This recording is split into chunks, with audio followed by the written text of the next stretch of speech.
Hello guys, ang lulutuin natin ngayon ay sinigang na isda.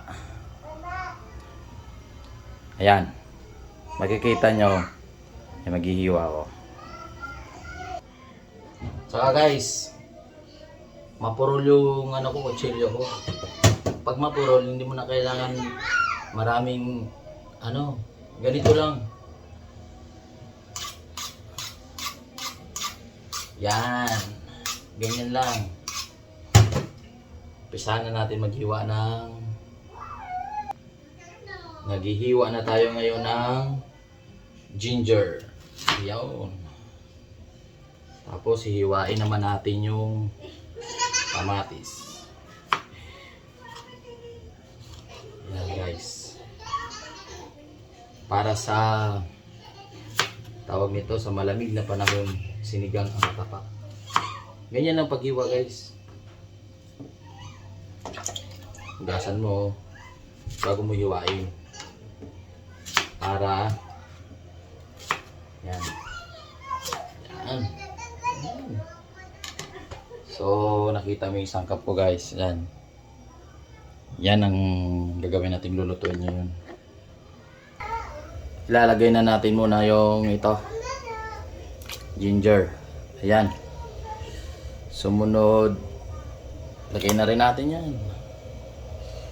Yan. Sumunod ay kamatis. Lagay na natin kamatis. At sili. Antay lang natin kumulo yan.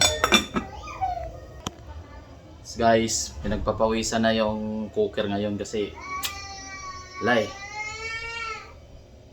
katatapos ko lang maglaba guys, kaya luto na naman tayo. Ako ngayon ang chief cook rito ngayon.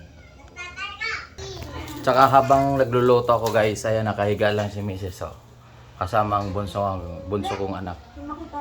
Sarap ng buhay guys.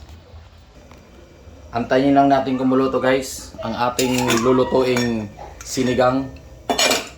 Pag kumulo na yan, katulad yan, pag kumulo na yan, ilalaglag na natin yung isda dyan. Yan guys, kung mapapansin nyo, kumulo na yung ating sabaw. Ang diskarte niyan guys, pag ganyan kumukulo na, saka mo ilagay yung mga isda. Yan.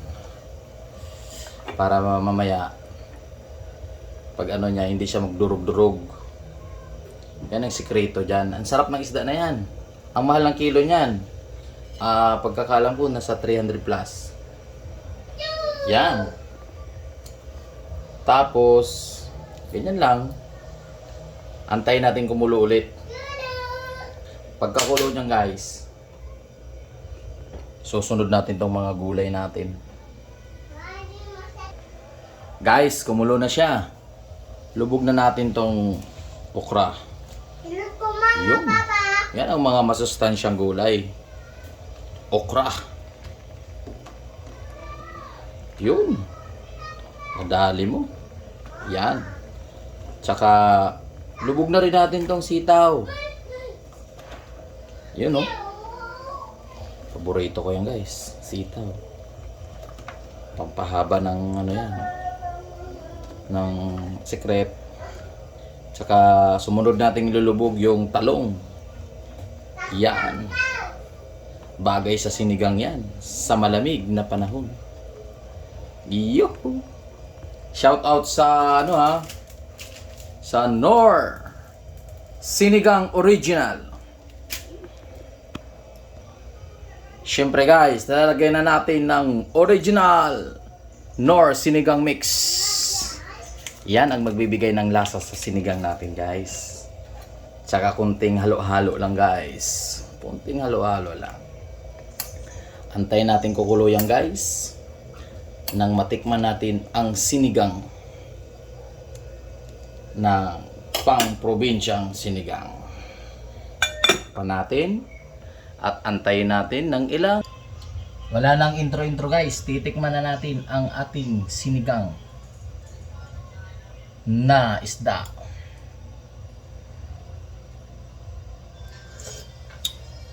Wow! Wow!